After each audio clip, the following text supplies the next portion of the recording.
Praise the Lord. Dawid ang Diyos na malumaning na wiki na ang itahan siya na kapatulad ng Diyos na sutulang biyaya. Salamat ang Diyos. Salamat ang Diyos. Praise the Lord.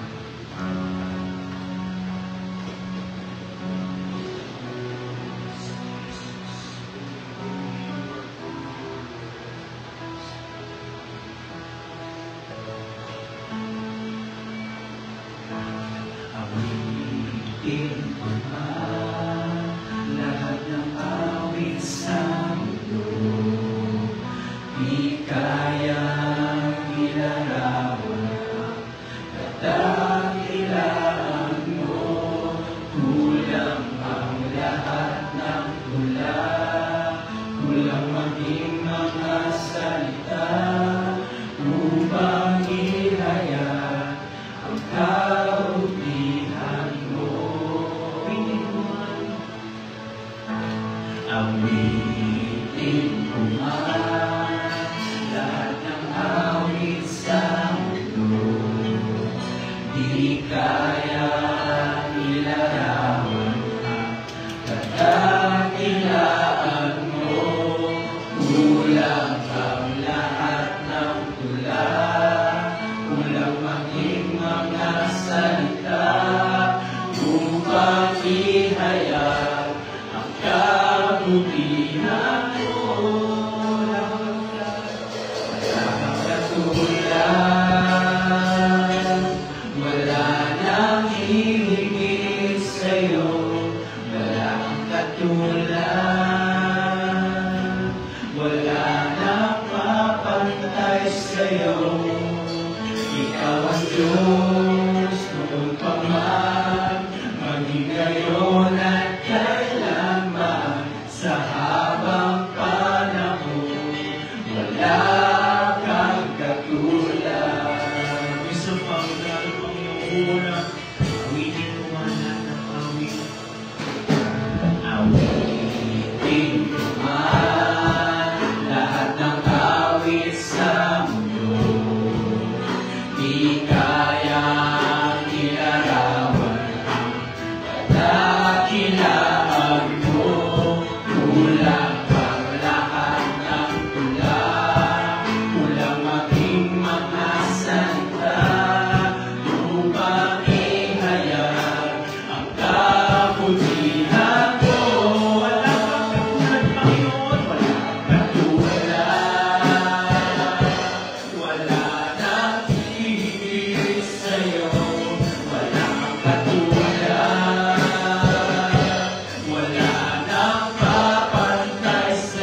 Hallelujah. Para sa ating announcement, ating worship schedule, meron po tayong panalangin araw-araw from Monday hanggang Sunday, ating morning devotion, morning prayer, 7 a.m. to 9 a.m. ng umaga, Sunday school, 9 a.m. sa pagtuturo, pag-aaral ng salita ng Panginoon, 10 a.m. naman ating morning worship, at 6:30 p.m. naman sa gabi ang Sunday evening, at meron din tayong Miyerkules, every Wednesday, ang ating big service, 7 time din ng gabi. Nanalangin din natin ang ating bansa, ating Pangulo, President Ferdinand Bongbong Marcos Jr., ating mga government officials, pag-pray din natin ang mga nangyayaring kaganapan sa loob ng gobyerno. Dalangin natin ang mga paglaganap ng salita ng Panginoon, imasok sa kanilang mga buhay, at sama din natin pag-pray ating mga leaders, Pastor Greg Mitchell, Pastor Jessica, Pastor Joe Campbell, sama din natin pang international leader natin, Pastor Harold Warner, Pastor Tom Payne, Pastor Richard Ruby, at padalangin din natin ang ating national leader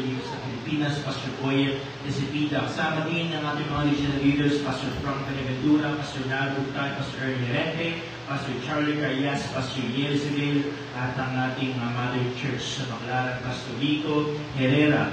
Dalangin natin ang kalakasan, kasilahan, ng pangatawan ng ating mga pastor sa din ng Montero, Baclaran, Luther Churches, Pastor Person Balbuena, Pastor Noel Torres, Pastor Richard Isay, Pastor Vincent Sever, Pastor Marsoliano, Pastor Bong Anyosa, Pastor Junlay de China, Pastor Sam Bulbul, Brother Jameson Gaygon, Brother Noel Abarca, Pastor Melvin David, Pastor Jonathan Chares, Pastor Yes Pancho, at Pastor Larry Dumay. Pag-pray din natin mga international churches, mga missionary churches all over the world, Abu Dhabi, Cambodia, Taiwan, Israel, Indonesia, Japan, Vietnam, mga kapatid sa Vietnam, at pag-pray din natin ang bayang Antipolo Upper, ang ating pastor, Pastor Lucena, Spiritual Breakthrough, Financial Breakthrough, Salvation and Deliverance, so laki.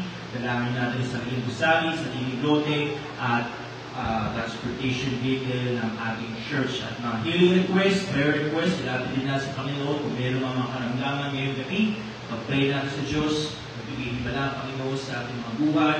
Pag-pray din natin si Sister Garcia, Brother Nono Tataro, Bonifacio San Pedro, Shirley San Pedro, Tita Loril Saga Dulog, Pastor Tompi. Huwag natin kakalimutan na tayo mag-share sa ating mga malasaguan, kita ang kalakas at karunungan sa ating Panginoon, ating activities. Ito November 29 ang ating Jubilee Service sa Baclaran, at ang ating impacting next year sa March 21, 2026. At sa mga karagdag na pabalita, ang ating pastor, ang ulat. Praise God! Bago tayo dumako pa sa pamahagi ng ating Panginoon, tayo mananalangin at samahan natin kapatid, Brother Eldan, at bago tayo manalangin, ay punihin natin, palakpakan ng Diyos, taas natin ang Panginoon, tayo pasalamat sa Panginoon, ng langit at ng lupa. Praise God!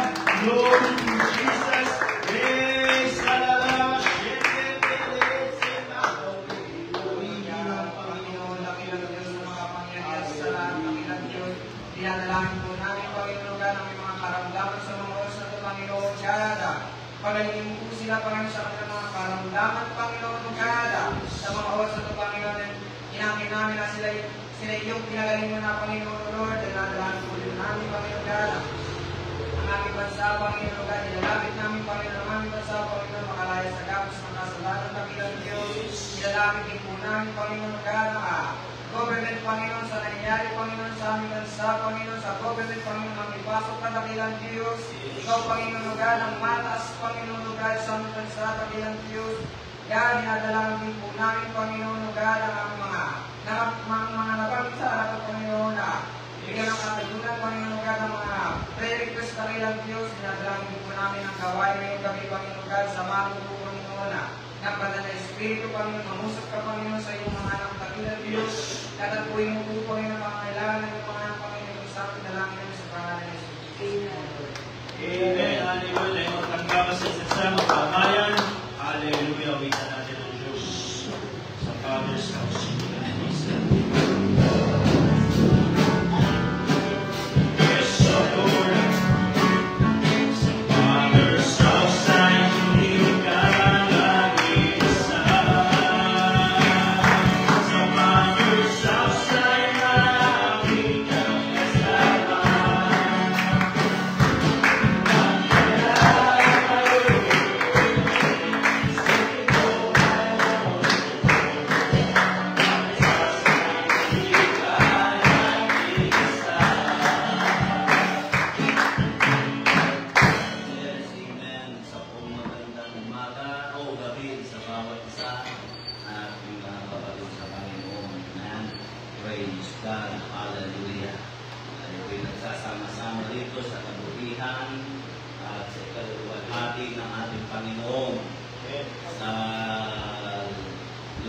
lunchtime, mayroon po nagsasama-sama rin para daw sa transparency at umaasa sila na mapapago ang lipunan sa kanilang ginagawang pagsasama-sama. At ang isa sa atikain nila ay ibaba ang nakaupo at papalitan ng nakatayo. Okay, so pero ang pagtitipon natin po ay sa kaluluwalhati ng pangalan ng Panginoon at ang ating pag-asa ay lahat ay nasa ating Panginoon na makukulo. Praise God. Darang po tayo ngayon sa paglibong ng pananalapi para sa gawain ng ating Panginoong Diyos. Lahat po ng gathering ay pinagpupukulan ng pananalapi. Kaya yun nga, sabi sa comment, ando, nakita na nila si Amy. Meron siyang ang tawag doon yung sasakyan na namimigay ng mga pagkain doon sa mga nagrarally. Masarap ka lang pumunta doon, busog. So yun ay ibig ko sabihin na lahat ng gathering, pagtitipon ay meron pong pundo yan. Yan po ay may kaalapit po na pananalapi. Bakit po sinasabi? Kapag tayo po ay nagkakapipon din sa lugar na ito at dapat natin maunawaan kung ito po ay nangangailangan din ng pananalapi. Amen. Nakita ko kanina sa YouTube, nagsisimula na silang magsisigaw doon. Nakita pa ko isang abogado. Bumababangan ko sa kanila eh. Ganun. Papasok. Ginagaya si Martin. Sabi ko, grabe ko mga ito eh. Wala nang ginawa ko di magpatuhan sa kanila magtulong-tulong. Yung tatalino nilang yun. Kung sila magkakaisa, uunlad ang Pilipinas. Eh, mga tulong ano eh. Purong club mentality, umiiral sa kanilang isipan. Alam niyo ba yung club mentality? Yung mga yung alimango na kapag dilagay mo sa planggana, makikita mo yan, nag-uunahan mo magkat sa ibabaw, labi ng planggana. At makikita mo yung pag meron ng naroon na sa may labi ng planggana, hinihila ng kapwa na alimango, hinihila pababa. So yun dun nauso yung salita doon na kuha yung salitang club mentality. Nagkakapakal. Kapakal sila. Katulad na sinabi ko kanina, mga matataling yan, mga lawyer. Kaya gusto ko magkaroon ng lawyer talaga na mayroong takot sa Panginoon dahil nasa Diyos ang kanilang tiwala. Okay, so lilit po tayo ng pananalapi para sa gawain ng Panginoon. Tulad ng aking sinabi, nagtitipon sila doon at pinupuntuhan sila ng pananalapi. So yun ang dahilan. Kaya sinasabi ko lahat ng gathering ay may involved na pananalapi. Amen. So yun lang. Wala na siguro akong sabihin pa. At umaasa naman ako na naunawaan nyo ang kalooban ng Panginoong Diyos. Tawagan ko siya, si Romel, tawagan ko si Romel para kayo pamunahan dito. Praise God. Hallelujah. Hallelujah. Praise God. Tayo manalangin sa Panginoon, dakila ang tapat na Diyos. Maraming salamat sa iyong kabutihan, sa iyong biyaya, Panginoon. Pagpalain mo ang iyong mga anak. I-bless mo ang bawat isa sa amin. Patuloy na lumago sa patulungan at sa kaalaman sa paglilingkod sa iyo dakilang Diyos. Pagpalain mo ang bawat isa ulit sa pangalan ni Jesus. Amen. Praise God. Minsan pa, awitan natin ng Panginoon that try to be happy.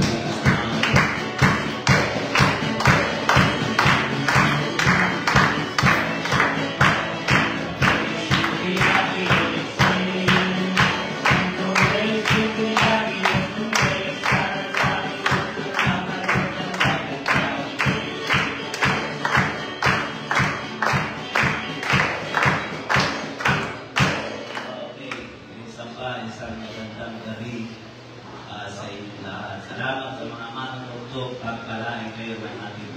Diyos na makapangyarihan sa lahat. Yes, amen. Praise God. May mga atheista po na nagsabi, sino nakapangalan ng mga atheista? Na atheist. Ang mga atheista, ibig sabihin mga tao hindi naniniwala sa Diyos. Ang pinaniniwalaan nila ay karunungan, kalimitan, science, yung takam, o yung karunungan, o teknolohiya, ang kanilang pinaniniwalaan. Ganito yung sabi, tinagalog ko nito ang mga bagay na maaaring igilid ng walang ebidensya ay maaaring baliwalain ng walang ebidensya. Kaya hindi sila naniniwala, to see is to believe sa kanila. Kaya hindi sila naniniwala sa Diyos dahil wala daw ebidensya. Ang ateismo ay lumalabas na napakasimple. Kung ang buong sansinubok ay walang kahulugan, hindi natin dapat natuklasan na wala rin ibang kahulugan. Ang mga taong kayang magpapaniwala sa iyo ng mga kalukuhan, ang tawag nila sa gawain ng Diyos, kalukuhan, ay kayang magpagawa sa iyo ng mga kalugitan. Dahil na sabi nila, ang dahil tatlo yan, pinagsama-sama ko lang, si Christopher, Hitchen ba yun? Hindi ko alam kung ano yung pronounce yung pangalan niya. Yung isa si C.S. Lewis, ang ato si Voltaire. Yan yung mga tao, mga atheista na hindi naniniwala sa Diyos. Bakit ko sinabi ito? Sapagkat mayroong pangyayari, hindi ako maniwala na mayroon na palang ganong buhay ng pamangmangan ang umiiral sa ating panahon. At yung kaalaman na yun ay galing siyempre sa mga atheista, sa mga scientists. Mga scientists kasi hindi naniniwala sa Diyos. Kaya yan ang delikado minsan. Pag pumasok ka sa school, tuturo yan sa iyo na ang tao ay galing sa unggoy. Hindi galing sa Diyos. Yan ang pangalit doon. I-review kami, i-project mo doon sa ipapakita ko sa inyo yung isang millionaire na nagpa-freeze ng sarili, nagpa-process ng kanyang sarili. Nasaan na siya sa ngayon? Noong 1967, si James Bedford, isang psychology professor at mayamang negosyante, ang unang tao sa kasaysayan na sumailalim sa tinatawag na cryogenic freezing. Ayan siya, Ayan, pagbasta mo na lang itong tao ito, yan ang mukha niya. Sinilang siya 1967. Ito siya. Pinrosen siya. Tinignan ko pa sa YouTube, yes, sa YouTube, kung ano ba yung cryogenic. Ang ibig sabihin mo, sa parang kapsula yun. Kayo na lang ang mag-aaral ng ano pa, kung para maunawaan yun.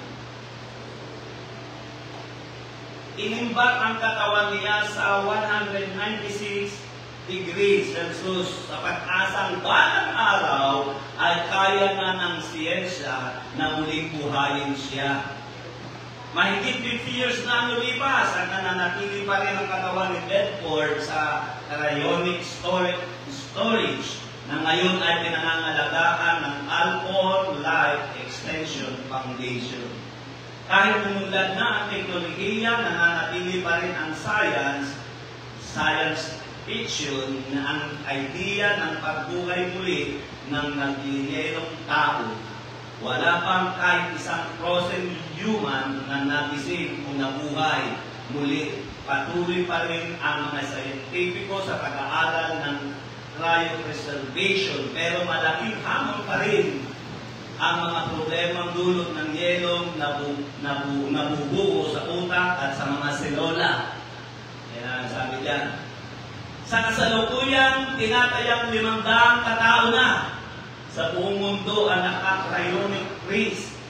Nakalagay doon sa caption na yun. At umaasang balang araw ay gigising sila sa mas advanced na hinaharap. In 1967, James Bedford became the first. Siya tawag munang tagsagawa. Kaya sabi ng asa na, mahigit 50 years na nakakaraan.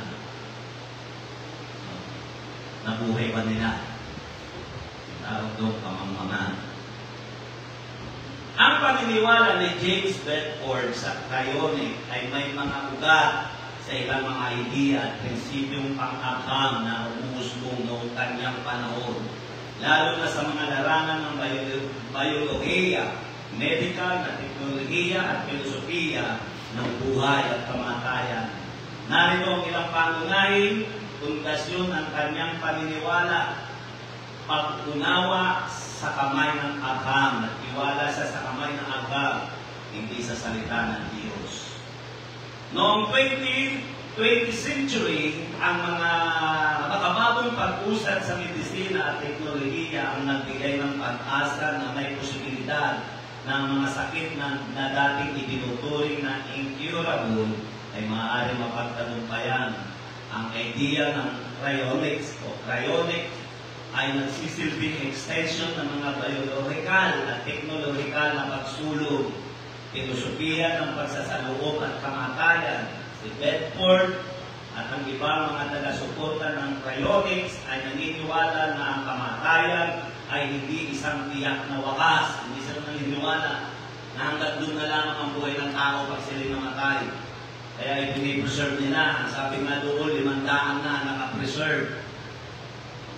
Sila ay umaasa na sa hinaharap, ang mga makabagong teknolohiya ay makakahanap ng paraan upang maibalik ang buhay sa mga tao na na-preserve sa kabila ng mga pisikal na pagbabago o malalang sakit. Umaasa sila na after 50 years ay tataas ang teknolohiya ng tao at ang tao mabubuhay na at pwede na maging zombie.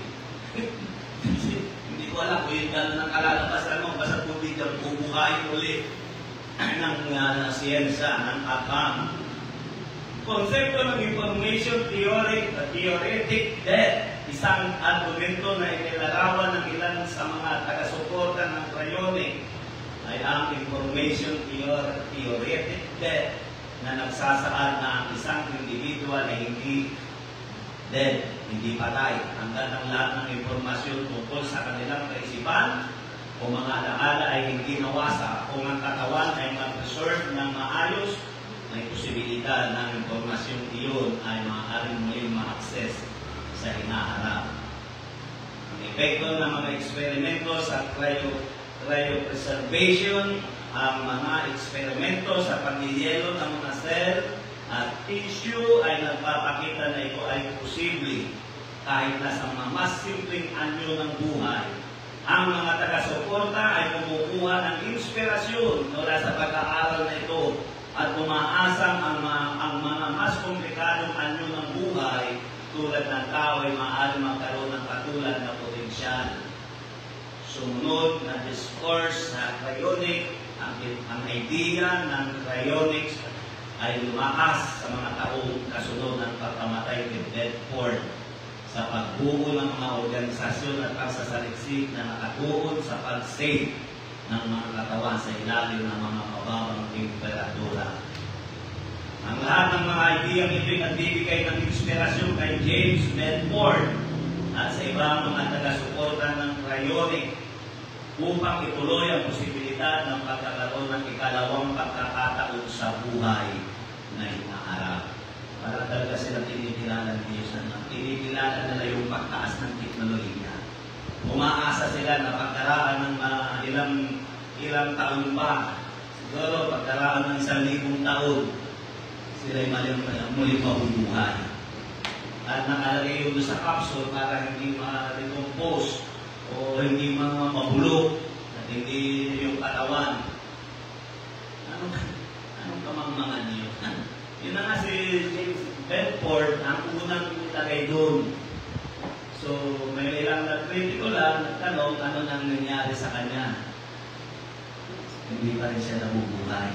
Mahigit 5 dekada na, o 5 dekada na ang dumaan.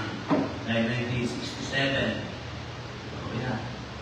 kasi tanda pa na ng kapatid ko ito. 1967, James Bedford became the first. At ang ayon doon sa ating binasa, 500 ang umaasa na mabubuhay sila. Sa aklat ng unang Korinto chapter 1 verse 20, may ganitong sinabi, saan naroon ang marunong, saan naroon ang iskripa, saan naroon ang mapagmatuwid sa sanlibutan ito, hindi ba ginawa ng Diyos na kamangmangan ang karunungan ng sanlibutan? Yun ang sabi ng salita ng Panginoon.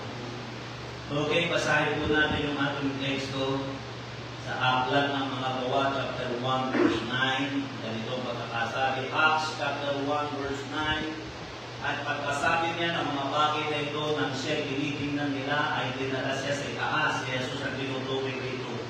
At siya'y tinanggap ng isang kalakaap at itinubli sa kanilang mga paningin. Ito yung pagtanong ni Jesus mula sa kamatayan. At dinala niya yung mga apostol sa ibabang ng mundo. Yan ay nasa mga 500 na higit na mga tagasunod na disciple o Jews, Iglesia ng panahon na yaon. Nakita ng 500 na siya umaangat papunta sa langit. Sa YouTube, may nakita ko gumaya. Isang pari yata yun o pastor. Ako nasa pulpit yung umaangat. Hindi na mo, binitali. Dito, tapos butas yung kisame. Hinihila pa ka. Ang dami kalamuhan ng mga tao. Alam sabihin na, umaangat na o umabalik na sa langit yung pastor. Dami kalamuhan ng tao. Tayo pumulay man na langit. Dakila tapat na Diyos, maraming pong salamat sa iyong kabutihan, sa iyong biyaya na ginagawa. Ang dalangin ko po, pagpalain mo ang iyong mga anak. Bigyan mo kami po ng pag-asa, inspirasyon at ilang Diyos. Maraming salamat sa pangalan ni Jesus. As umangusap sa paksang 3 important things that Jesus left under the cloud. Tatlong mahalagang bagay na iniwan ni Jesus sa ilalim ng alabaka ng ula. May ito siyang iniwan yung ang ating Panginoon. Amen? Kaya kanina sinabi ko na sa inyo, pangangaral ko, magbasa na hindi kayo maluko. Ang dami kayong mga nakulong. Totoo yung sinabi ko. Hinihila dito, puti yung tali para hindi masyadong makita. Hinihila pataas, para gano'n naman sila. Pagpalain kayo ng Panginoon. Ako siya tumataas na gano'n. Hinihila ko kasi yung pisan. Ang ipalokuhan ng tao. Pag-aralan natin yung tatlo na yun na iniwan ng Panginoon. Yun yung makikita natin sa 1 Thessalonians chapter 1 Corinthians chapter 13.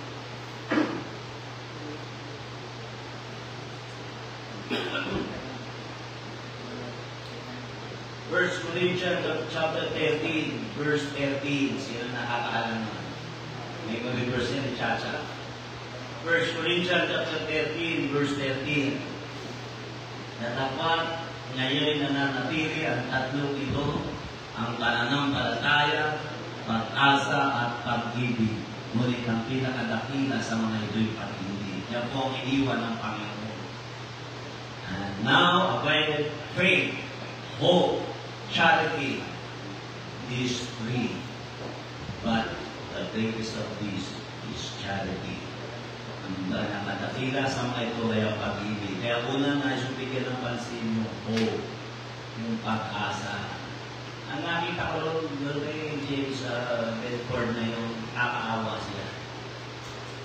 Napakayaman niya, napakatalino, profesor ng psychology.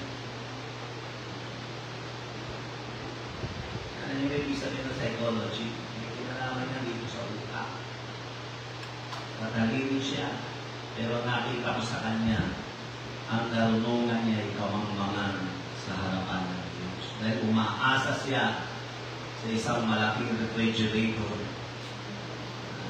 na siya'y bubuhayin pagdating ng panahon na mataas na ang teknolohiya. Yun ang pag-asa nila. Hindi tayo iniwan ng Panginoon ng walang pag-asa. Yun ang dapat natin maunawaan. Umakyat si Jesus, nakita ng 500 alagad, kabilang na 12 apostol na ang Panginoon ay umaakyat at itinalo sa kanilang paningin sa pamamagitan ng ulap, pero ang Panginoon ay hindi sila iniwan ng walang pag-asa. Tayo po'y punong-puno ng pag-asa, isang pag-asa na hindi kayang kilalanin ng napakatalinong tao. Ang sabi ng aklat ng Luke chapter 8 verse 13, gayon ang mga landas ng lahat na nagsisilimot sa Diyos at ang pag-asa ng di banal ay mawawala. Yung pag-asa nila someday tataas. Mula sa pinisiling ay maiimbento. Sa mga antibiotic, maiimbento ang panibagong buhay. Tuloy mo yun. Naniwala sila ng ganun.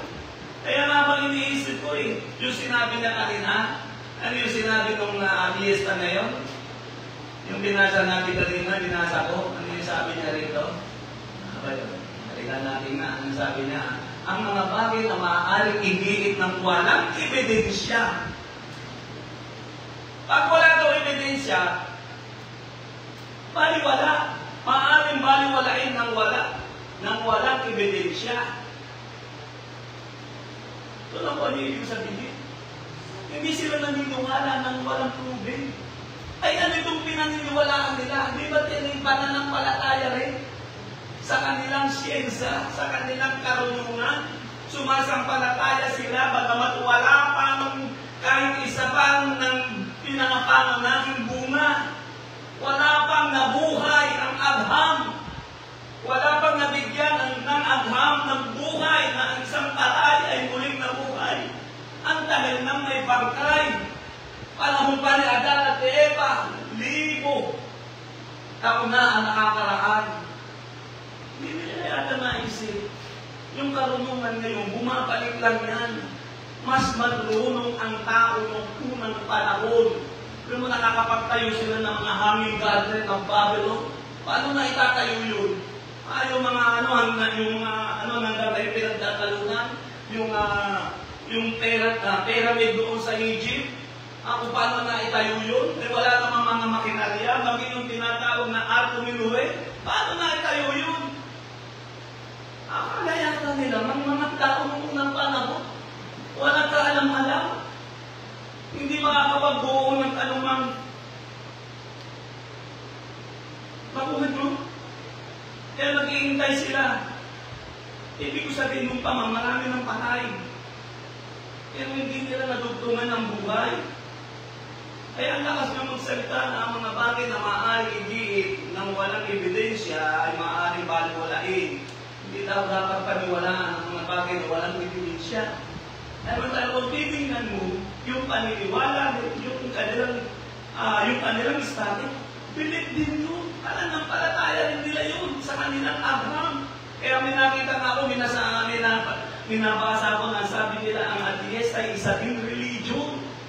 Yun ang sabi nila, isa rin niyang grupo ng paniniwala. Dahil mayroon din silang pinaniniwalaan o walang pinagkaiba sa mga tulad natin.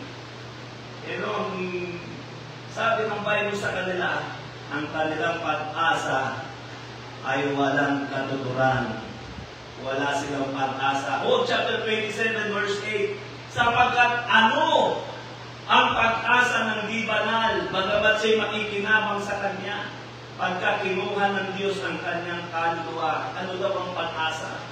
Yung mga taong na napakadulong na yan, na napakadulong ng gusto, graduate sa kung saan matataas na pamantasan, pero na makagraduate ng labas, magnanakaw ng kabal ng yaman.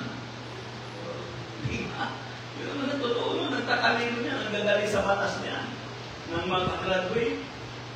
Sabi nga ni Pastor Boyd, nagmaster sila kung paano makukuha ang kaban ng yaman ng bansa. Proverbs chapter 11, verse 7, pagka ang masamang tao ay namamatay, ang kanyang pag-asa ay mapapasa pagkapahama, at ang pag-asa ng masama ay nawawala. Kung wala silang pag-asa, aanin nila yung pera nila na napakarami nilang pera.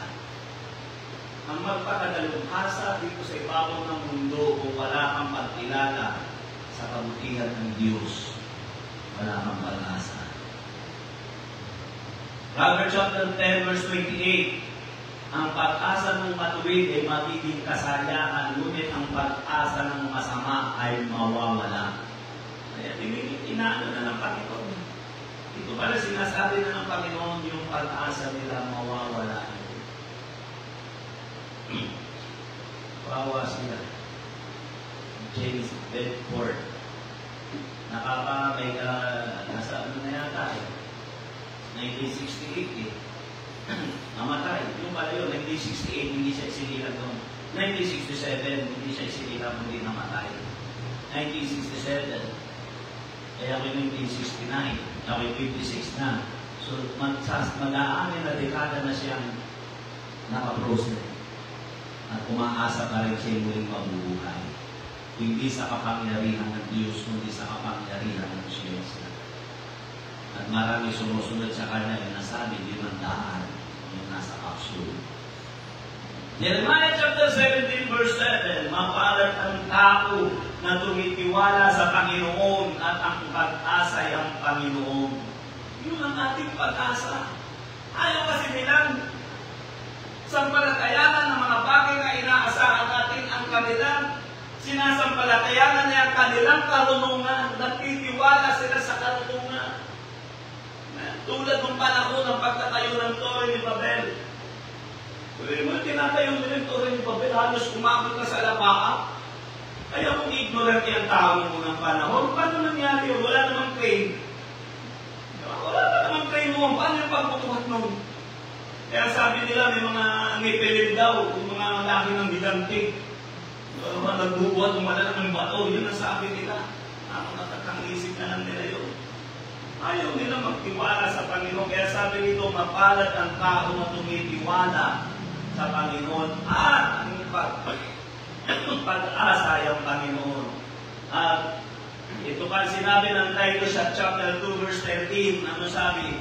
Nahintahin yaong mapalad na pag-asa ang pagpapakita ng kaluwalhatian ng ating dakilang Diyos at tagapagligtas na si Jesucristo. Titus chapter 2 verse 13. Kaya tandaan natin, ang pag-asa natin ay ang ating Panginoon, ang kanyang pagbabalik.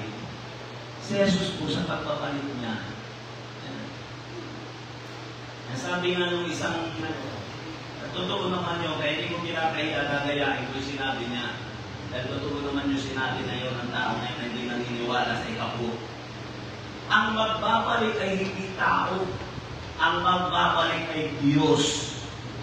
Dahil yun sabi nito, nahintayin niya, kung mapalad ang pag-asa ang pagpapakita ng kaluwalhatian ng ating dakilang Diyos at tagapagligtas na si Jesucristo. Wala pong taong babalik. Ewan ko kung nabasa ito ng mga iglesia ng tao. Wala pong taong babalik. Ang sinasabi ng Bible ay Diyos na babalik, ang dakilang Diyos at tagapagligtas na si Jesucristo. Yun ang dapat natin maunawaan. Pangalawa, nais bigyan ng pansin na iniwan ng Panginoon sa ilalim ng alapaap ng ulam pananampalataya. Dito sinabi roon, binasa natin kanina, pananampalataya. Saba mo kung wala kang pananampalataya. Saba mo. Hindi ko talaga malimutan yung sinabi niya. Yung sinabi ng mga diesta. Yung kanya sinabi,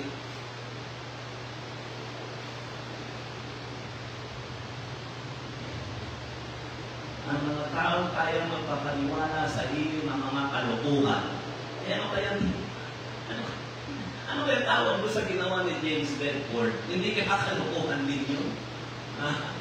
Ano sa tingin ninyo doon? Yung daw mga taong kaya magpapaniwala sa iyo ng mga kalukuhan, ay kami ang tinutubig dito eh. Mga nangangaral na salita ng Diyos. Ang mga taong walang kayang magpapaniwala sa iyo ng mga kalukuhan ay kayang magpagawa sa iyo ng mga kalupitan.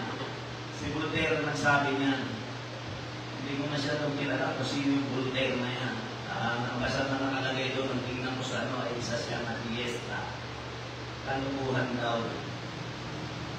Nakakawa ang mga tao na walang pananampalataya. Chapter 3 verse 18, ang sumasampalataya sa Kanya hindi hinahatulan, ang hindi sumampalataya hinatulan na, sapagkat hindi siya sumasampalataya sa pangalan ng tugtong na anak ng Diyos. Yan ang sinasabi na salita ng Panginoon. Yan chapter 3 verse 36, ang sumasampalataya sa anak ay may buhay na walang hanggan. Ito yung hinahanap ni James Bedford. Buhay, extension ng buhay. Hindi niya naunawaan, ito'y nasa pananampalataya at pagkilala sa Panginoon. Ang sumasampalataya sa anak ay may buhay na walang hanggan. Ngunit ang hindi tumatalima sa anak ay hindi makakakita ng buhay, kundi ang buot ng Diyos ay sumasa kaniya.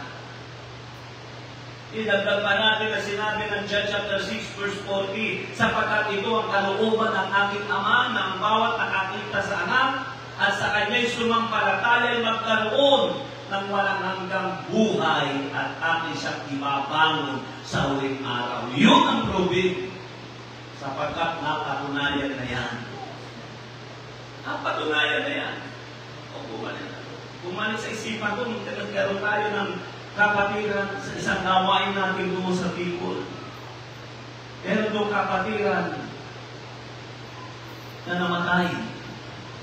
At yung kamag-anak ay naglalagay na ng tabla dahil medyo mahirap ang nakayuan ng namatay. Kapatiran yun.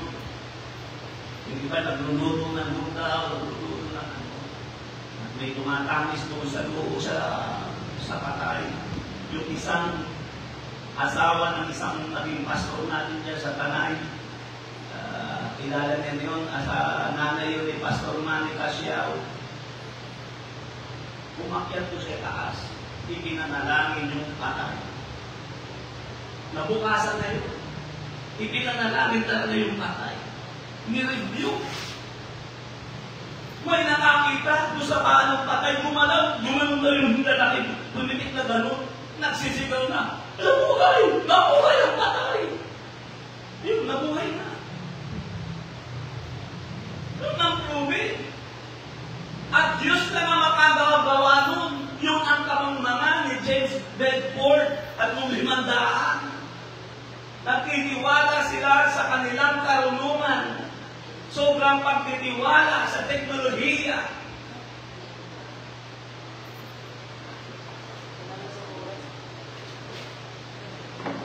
Ang sabi ng John chapter 12 verse 46, ako'y naparito ng isang ilaw sa sanlibutan upang ang sino mang sumampalataya sa akin huwag manatili sa kadiliman. Ibig sabihin sa kawalan ng pag-asa. Yan 11:25, sinabi sa kanya ni Jesus, ako ang pagkabuhay na muli at ang kabuhayan. Ang sumasampalataya sa akin, bagamat siya'y mamatay, kayo't may mabubuhay siya. Yan po ang hinahanap ng 500 na nakapusin. Yan ang hinahanap. John chapter 11 verse 26, ang sino mang nabubuhay at sumasampalataya sa akin ay hindi mamamatay magpakailanman. Sinasampalatayanan, kumbaga ito. Ito dapat natin maunawaan. Yan ang pag-asa. Yan ang biyaya na iniwan ng Panginoon. Amen. Romans chapter 4 verse 5, datapot sa Kanya na hindi gumagawa, ngunit sumasampalataya sa Kanya na umaaring ganap sa masama, ang Kanyang pananampalataya itibilang na katuwiran. Amen. Kaya nakakahabang ang mga taong ayaw sumampalataya sa ating Panginoon. 1 Peter chapter 2 verse 6, sapagkat ito ang nilalaman ng kasulatan. Narito, ating inilalagay sa siyo ng isang batong Pangulo, hirang mahalaga. Ang sumampalataya sa Kanya ay hindi mapapahiya. Si James Bedford, ayun, umaanin na siya ng kritiko. Asa na? Eh, yung pagkapasa ko nakalagay, asa na? Nabuhay na ba? Ang taong umaasa sa karunungan ng sanlibutan ay mapapahiya. Yan ang dapat natin maunawaan. Pero sinabi na ni Apostol Pedro na ang sumasampalataya sa Kanya, si Jesus ang tinutukoy niya, ay hindi mapapahiya. Sapagkat si Jesus ang pangunahing bunga ng pagkabuhay ng muli. Kaya hindi naman tanong, pwedeng tanongin, totoo ba yung nabuhay talaga yung masabi ko? May tanong na yun. Kung si Jesus nga nabuhay, hindi ka ba naniniwala na si Jesus ay buhay? Totoo yun.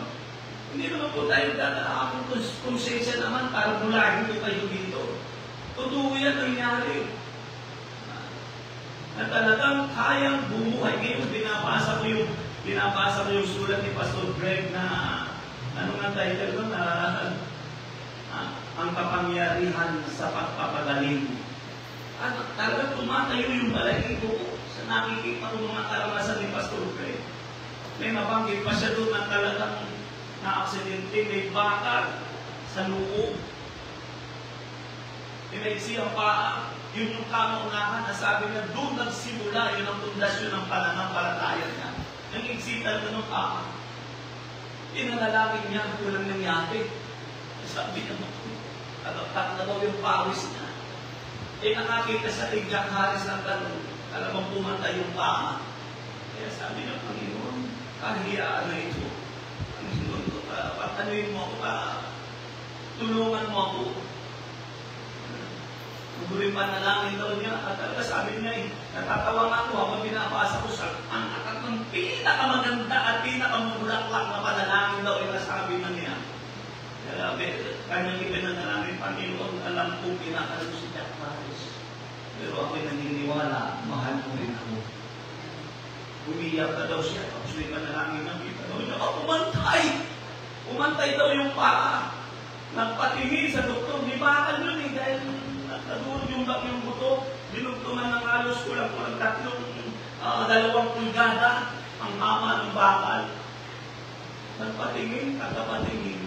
Wala yung bakal! Wala yung bakal, Pastor. Wala yung bakal! Solidong buto! Sabi na kahit daw siya di makapaniwala, saan napunta yung bakal? Wala naman ako pinukot na bakal doon. Nakita niyo yun. Kaya naman nasa akin, kung gusto nyo hiramin, pwede nyo hiramin. Kung gusto nyo para lumaki yung pananampalataya nyo sa Panginoon, na naniwalang imposible sa ating Panginoong Diyos. Amen. Panguli at dito ako magtatapos, love. Dito sabi ron, di ba? At mananatili ang tatlo ito, pag-asa, pananampalataya, at higit sa lahat, pag-ibig. Na, ano ibig sabihin ng pag-ibig? Ibig sabihin ng lahat ng kapatiran, mamahalin mo. No? Ang ibig sabihin ng pagmamahal sa fellowship, sa gawain ng ating Panginoon Diyos. Ang pinakamahalagang bagay na iniwan ng Panginoon dito sa ibabaw ng lupa ay fellowship. Hindi siya nagtayo ng foundation. Ang itinayo niya ay church, fellowship. Kapag doon mag-i-improve ang ating pag-asa. Kaya ang isang bagay na nais manatili ng Panginoon dito sa lupa ay walang iba kundi ang fellowship. Amen? Kaya kaninang umaga, tinalakay ko anong kahalagahan ng pagtitipon, ng pakikinig, ng salita ng ating Panginoon. Kaya tandaan natin, Amen. Ang tao na nagpapahalaga sa gawain ng ating Panginoon, tandaan natin, sila yung pagpapalain ng ating Panginoon Jesus. Hindi ko ito kahakahawain. Iyon natin ang ating mga ulo. Nag-usap ako sa isang simple payak na pangungusap. Ang tanong ko sa iyo, saan naroon ang iyong pananampalataya? Ano ang pinag-iwalaan mo? Saan ka umaasa? Saan mo isinisili ng kakauhan mo? Sa karunungan ng sanlibutan? Saan ka umaasa? Sa karunungan ng sanlibutan? Sa pinagtitiwalaan ng sanlibutan? Nagawa ng kagaya ba natin si James Ledford? Ang sabi doon, mayaman siya. Sayang yung kayamanan niya. Hindi ka masisilito kung wala kang pera. Kung totoo man yung kawawa yung mahihirap. Hindi ka pwede isilito sa kapsul na yung kung wala kang pera. Kaya kung totoo mang magkakaroon pa yung ganung pananaw, kawawa yung mahihirap. Ang extension ng buhay ay para lang sa mga milyonaryo. Kasi siya isang matagumpay bukod sa pagiging psychologist, siya isang matagumpay na negosyante at profesor. Kaya kung tabi ang sabi na, kung totoo magiging matagumpay, kawawa yung mga walang pera. Kawawa. Hindi ka mapakasilito sa kapsul na yun at hindi mai-extend ang buhay mo. Ang Diyos ko ay wala kong bias. Yun ang naiintindihan ng mga atheistas. Wala kong bias. Ang Diyos ko ay hindi Diyos lang ng mga turong ng mga taong may karunungan. Ang Diyos ko ay Diyos din ng mga taong turong-turong ng kahinaan. Ito po dapat natin maunawaan. Ang Diyos ko ay patas. Hindi siya po unfair. Yung po, kung makikita natin ang karunungan ng mga atheista, unfair ang kanilang paniniwala. Hindi totoo yun. Paano mangyayari yun? Kaya bang ilagay doon ng mga taong pulubi? Ano yun? Paano nangyari yun? Yun ang dapat natin maunawaan. Tayo lahat yung tumayo. Praise God. Awitan natin ang Panginoon. Amen. Tandaan natin na si Jesus ay kumakyat sa langit. Iniwanan ka ng Panginoon ng pag-asa. Iniwanan ka niya ng pangako. Lahat ng binasa natin, pangako yan ng Panginoon. Ang sino man sumampalataya sa Kanya, hindi mamamatay. Yan ang sabi ng ating Panginoon. Ang sabi doon, ang sino man sumampalataya sa Kanya, bagamat siya mamatay, siya muling mabubuhay. Yan ang sabi ng salita ng Panginoon. Kaya, ang pananampalataya ay hindi lamang para sa may pera. Hindi lang para sa mga milyonaryo. Ang pananampalataya ay para sa mga tao may matalinong pagpapasya at pagpili sa buhay nila. Binayaran ng Diyos ang mga bagay na sinasampalatayanan mo. Sa oras na ito, magpapakasakali ako na mayroong mga hindi pa nakakakilala na nakatutok ng Lord sa online. Hindi mo pa nakikilala ang ating Panginoong Jesus. Pero alam mo, mayroong isang tao, mayroong isang Diyos na nagkagawang tao na buhay sa Israel, ipinako sa ibabaw ng krus dahil sa pag-ibig sa sangkatauhan, upang ang tao ay hindi niya iwanan ng walang pag-asa. At tinubos tayo sa tinatawag na kamatayan. Ito yung dapat natin maunawaan. Binibigyan niya ng extension ang kamatayan na dadanasin ng lahat ng tao. At ito yung mangyayari kung ikaw ay sasampalataya sa Panginoon. Kaya kung ikaw ay isa sa mga nakakapilig dito, kung sumasampalataya ka sa ginawa ni Jesus, sa pagbuo ng kanyang banal na dugo sa ibabaw ng krus dahil sa pag-ibig sa iyo, tanggapin mo siya bilang Panginoon at tagapagligtas ng iyong buhay. Nananalangin ako para sa iyo. Ulitin mo mga katagang ito. Dakilang Diyos, inaamin ko po na ako'y nagkasala. Nagtiwala ko sa aking sariling karunungan. Hinihingi ko po, Panginoon, sa oras na ito, patawarin mo ako sa lahat ng aking mga pagkakasala, pagkukulang. At dahil dito, nagpasya ako, tanggapin kita bilang aking Panginoon, tagapagligtas ng aking buhay. At binubuksan ko rin ang aking puso at inaanyayahan kita pumasok, maghari sa pinakasentro ng aking buhay. Isulat ko rin ang aking pangalan sa aklat ng buhay upang sa iyong muling pagkabalik ay makasama mo ako doon sa buhay na walang hanggan. Maraming salamat po, Panginoon, sa iyong kabutihan sa pangalan ni Jesus. Amen. Sa oras na ito, binubuksan ko ang aklat. Huwag mong kalilimutan, hindi ka iniwanan ng Panginoon ng walang pag-asa. Sampalatayanan mo lang at paghawakan mo ang ginawa ng aking Panginoon. Ano sabi na salita ng Panginoon? Walang imposible sa taong sumasampalataya sa ating Panginoon. Yes, Lord of God, hallelujah. Oh, Diyos na may likha ng langit at ng lupa, pagpalain mo ang iyong mga anak. Mga bagay na hindi ko kayang ipag-usap. Mga bagay na hindi ko kayang ipakayang, ikaw ang mag-usap at magpahayag sa kanila. Lord of God, puspusin mo sila ng karoon ng pananampalataya at iniwala sa iyo. Oh, pasimulin mo ang ibang pag-asa sa puso ng bawat isa sa kanila. God, mag-usap ka sa kanilang buhay. Yes, Lord, O God, in the name of Jesus, O God, pagpalain mo ang iyong anak. Pagpalain mo sa iba yung kalakasan ng mundo sa iyo.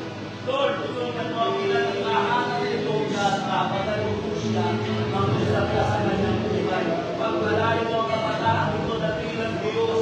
God, ikaw mo siya ng iba yung pagpananampalataya at ikuwala sa iyo. Lord, mag-usap ka sa bata na bilang Diyos. Simulan mo siya ng pananampalataya, O God, pagpalain mo ang iyong anak.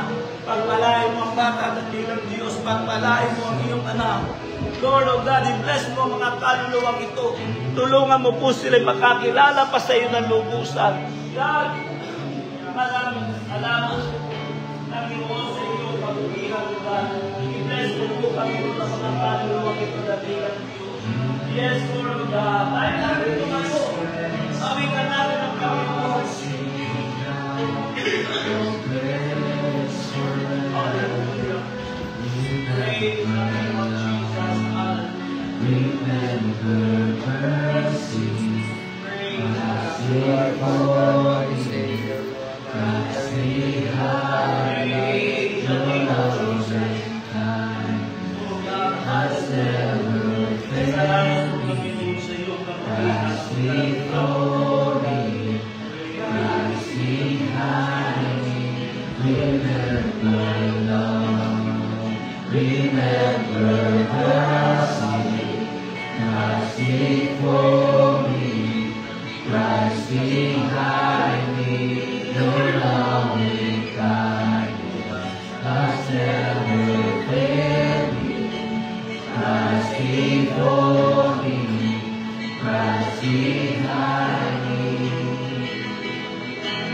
Jesus, I need you every moment. I need you. Hear now these ways, come sing now. Your grace forever.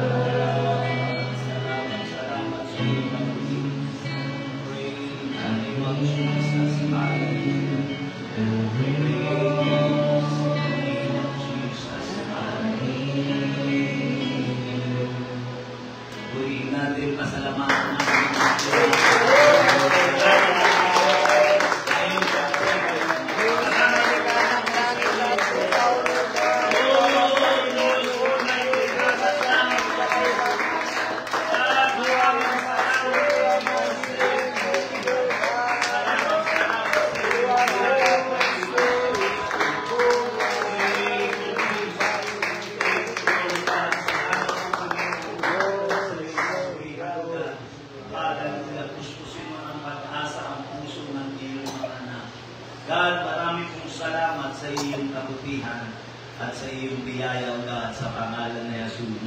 Amen.